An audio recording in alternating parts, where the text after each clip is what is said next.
Ethereals are highly advanced people whose planet was destroyed by the Void Lords and they all swore to fight them. The same Void Lords that are currently threatening our planet with a million different hints being relevant even in 10.1.5, and these guys, as far as we know, were the only one that managed to fend them off, at least for a little while. At the start of the Dragonflight, we got a coin where we learned that we were observed by them, then they will later appear. Then in 10.1.5, we datamined Shadows of Azeroth, something related to the Voidals, possibly next expansion hints, and as you may know, the Ethereals are highly linked to all this Void and Void Elf stuff. Blizzard also gave us an interview where they confirmed something will be happening with them. These are all hints they purposely made, and now in 10.1.7, we datamined an Ecodome, we datamined a Void Narrow, and a few other things that could highly be related to this. Ethereals are a very well established race that is highly magically advanced, that can very easily be implemented, that is more relevant to a possible Void expansion than really any other race out there. They could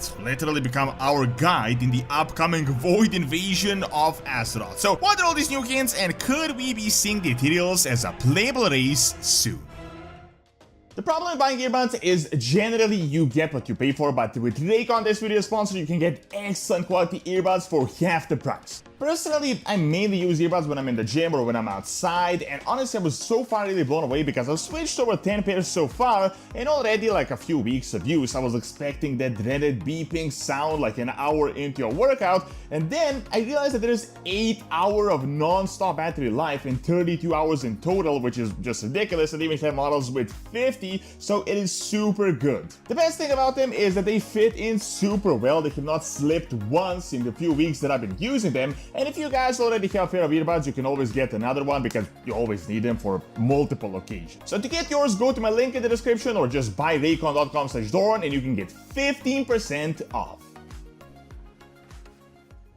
I'm not sure how many of you noticed, but Blizzard has been setting up the Ethereals hard behind the scenes all throughout this expansion, and not only did we get hints at the start, but we also got hints that were datamined right now in 10.1.7 just a few weeks back. Initially, we got this coin called the Curious Coin that was actually used by an Ethereal vendor from Dalaran. We learned that it is related to Shadrin, a Void Ethereal that is also related to the Locust Walker that you guys may remember back from Legion, that is subsequently tied to Void Elves that are super relevant at the moment, and also Lotraxian, a Dreadlord, who are also relevant at the moment. The coin itself said this: a single strange coin sits in your bag, along with a small note. Thank you for the opportunity to observe you. The information I've gathered has been illuminating, to say the least. This will be my final gift for now. Now, obviously something is happening with this, but after this we got an official Blizzard interview from Steve Danuser himself where he was asked about the Ethereals. He said that we might have to wait a little while, but all of this was done on purpose. They purposefully planted this. It is a hint for what will happen in the future, but that is all that he can say at the moment. Now, here is the good stuff. What is really important to keep in mind is we can make some really interesting connections. This Shadrin guy, a Void Ethereal, is actually a guy that is closely related to the Void Elves. We first saw him in the Telegrass Rift. He has been particularly interested in monitoring Illyria Windrunner and the Void Elves, and now he's monitoring us through this coin. What is even more interesting is that we got some hints for the possible next expansion that is called the Shadows of Azeroth. We have datamined some maps in the tiny part of the Eastern Kingdom that is related to the Void Elves that is not actually accessible. This is that little part of Quotalas that is not actually Quotalas. This part has been called the Shadow of Azeroth, and it has this mysterious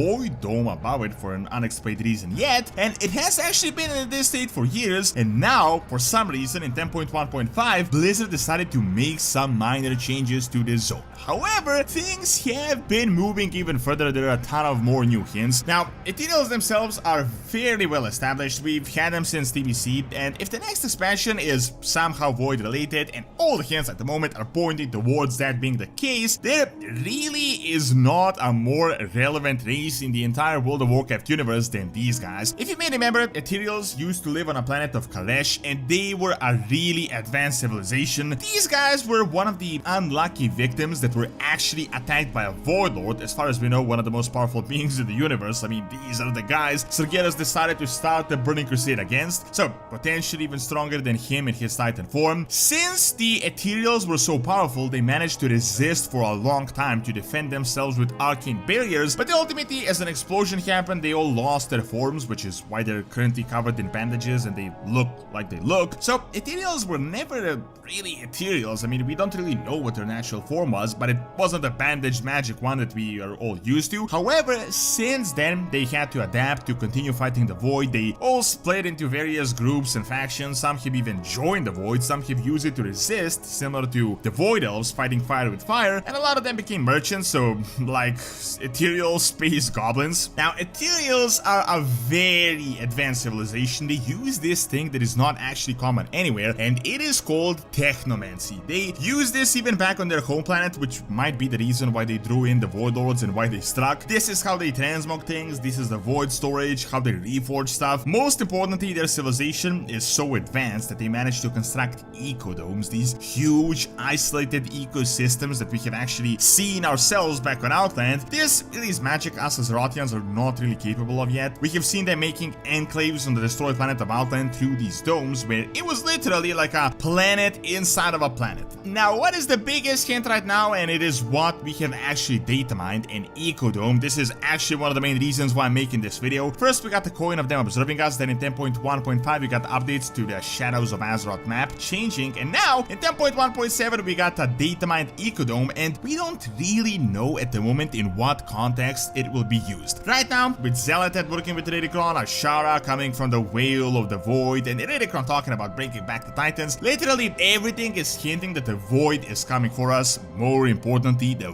Void Lords themselves. And if anyone is out there to fight them, it is the Ethereals. I mean, keep in mind, the Ethereals are literally like Draenei 2.0, only that the Draenei were burned by the Legion, while the Ethereals were burned by the Void. Homelands and world people got destroyed, both became nomadic space people. The only difference is that the Draenei became like these religious light followers that followed the Naru, while the Ethereals essentially turned into space goblins that embraced magic more, and they just traveled all across the universe, and they split into various groups. They weren't really as compact as the Draenei themselves. However, what is really interesting is the presence of the brokers in Shadowlands that you guys may remember. No one has actually confirmed that they're related to the Ethereals, but so many hints exist. I mean, from their appearance to their mannerisms, culture, and even the fact that they're divided into cartels. Some believe they're a form that infiltrated the Death Realm. We have seen these guys really take interests in the first one's creations, Red Mortis, everything related to this cosmological war, even Azeroth themselves, which is also something you would really expect the Ethereals to do as well. They really ended up on a cliffhanger. They got a lot of development back in Shadowlands, so we could definitely be seeing a continuation to this storyline quite soon. However, I'm not just talking about speculations, even more actual hints exist. I don't really feel like I need to repeat myself a million times. I'm pretty sure by now you guys have definitely heard some of the Void hints. I mean, they're pretty much everywhere, but recently we have actually data mined a Void Naru called a Dimension Breaker in 10.1.7. We have known about these guys in the past, we have seen these corrupted Naru, but obviously he is being brought in this patch for some reason. Previously we got hints of the Cosmic Void and the Cosmic Wanderer and Shul, and all of this could really tie in with the Void Ethereals.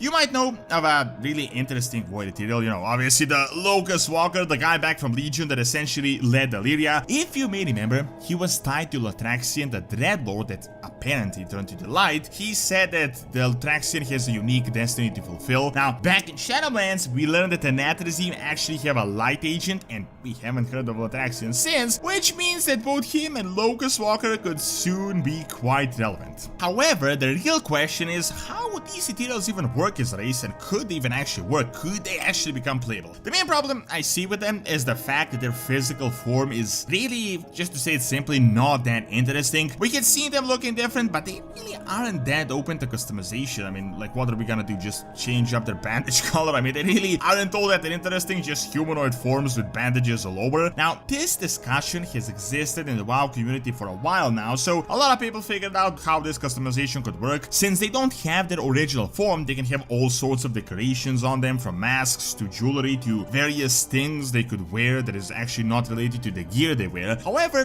what is also possible is that through their thousands of years quest, they might have figured out a way to bring back their living form. As I said, they didn't actually look like this in the past. If they're able to create ecodomes and make literal mobile ecosystems, why wouldn't they be able to form themselves up once again? In terms of classes, they could be super interesting. They could be rogues, obviously most fighter classes, but these guys are essentially a sorcerer class. They're extremely intelligent and good arcanists, mages. They could even become priests, warlocks, and pretty much any caster class you can imagine. They're essentially like the good Eretar back from Argus back in the day, and if we really are going the void route with all the hints to the next expansion, there really is no more relevant race that could come than the Ethereals themselves. We could literally have the entire storyline be based around them. Remember how back in Legion, Velen and the Draenei were guiding us to battle against Sargeras because they have so much experience personally? Well, now the Ethereals could do the same. They could tell us how they actually managed to fend off the Void Lord invasion, like what it was firsthand, and how did they manage to hold off as long as they did, and they could reveal us weak points that we could never be able to figure out ourselves. Even more interestingly, throughout the years, Blizzard has obviously expanded on these guys. They added female forms and voices, they made them significantly more detailed and better looking, even back in Legion, adding more models and customizations, and now in Dragonflight they're following us, observing us, and will 100% appear. Now, I'm personally 100% certain we will get a pretty significant storyline with the Ethereals soon. Of course, no confirmations of them being playable, but it could definitely be happening. Thank you for watching. Check out the possible return of Ragnar also by clicking on the screen, and also check out my first Witcher video on the second channel. See you next time!